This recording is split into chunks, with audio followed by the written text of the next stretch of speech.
మార్చిలో మీరు ఎమ్మెల్యేగా అసెంబ్లీకి అడుగు పెట్టారని చెప్పారు. ఈరోజు నేను గర్వంగా చెప్పగలుగుతున్నా, నేను ఆ రోజు 9 సంవత్సరాలు చేసిన పనుల వల్ల ఈరోజు దేశంలోనే హైయెస్ట్ తలసరి ఆదాయం ఎక్కడ ఎక్కువ వస్తుందంటే తెలంగాణలో వచ్చే పరిస్థితి వచ్చింది. ఆ రోజు చూపించిన అభివృద్ధి, దానికి ఒక ఎకో సిస్టమ్ డెవలప్ చేశాం. అందుకే అప్పట్లోనే విజన్ తయారు చేశాం. ఇప్పుడు కూడా నేను ఒక విజన్ తయారు చేశాను. స్వర్ణాంధ్ర 2047. ఏదో 2047కి ఎట్టుంటుందో నేను చెప్పడం కాదు. ప్రతి సంవత్సరం మీ జీవితాల్లో మార్పు వచ్చిందా లేదా, మీ తలసరి ఆదాయం పెరిగిందా లేదా అనే దానికి ఒక స్పష్టమైన విధానం తీసుకున్నా.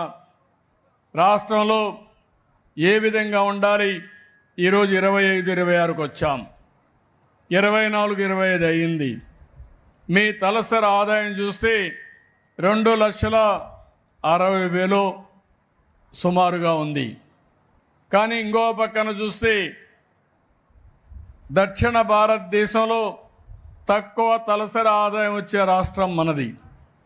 దీనికి కారణం 5 సంవత్సరాల్లో ఈ రాష్ట్రంలో అభివృద్ధికి నోచుకోలేదు. ఇప్పుడే మీ ఎమ్మెల్యే చెప్పాడు.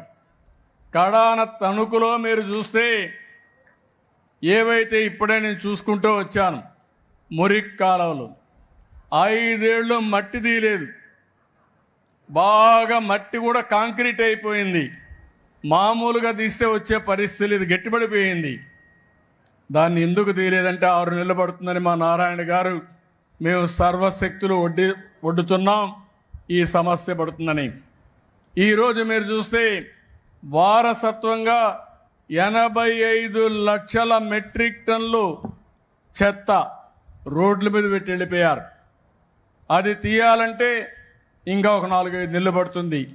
అక్టోబర్ వరకు ఈ పని అయ్యే పరిస్థితి వస్తుంది.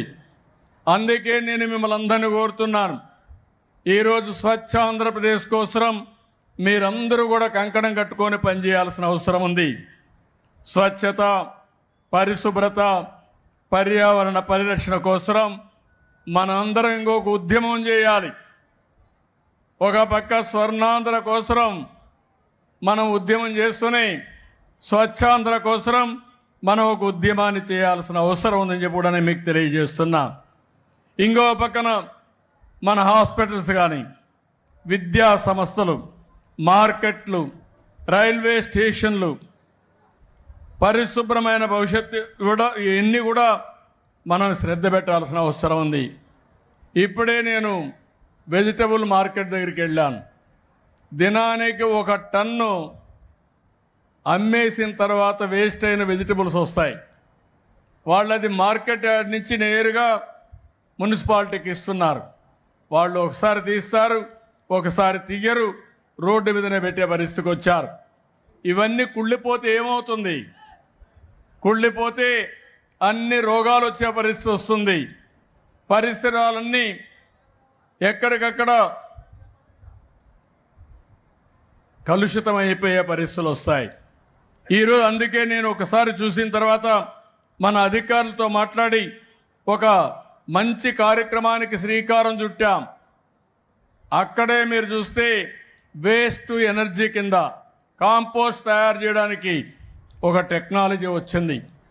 దినానికి 1 టన్ను చెత్తంతా దాంట్లో వేస్తే కాంపోస్ట్ తయారవుతుంది. దాంట్లో నుంచి ఇంకో పక్క చూస్తే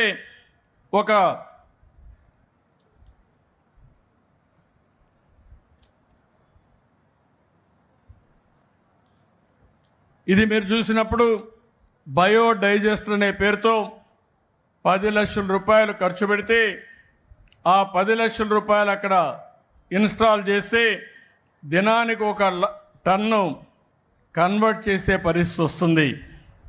దీనికి ఇనోకులం మనకి ఒక మెటీరియల్ వేస్తే 2,000 రూపాయలు రోజుకు అవుతుంది. అంటే 25,000కు 25 రోజులకు 50,000 అవుతుంది.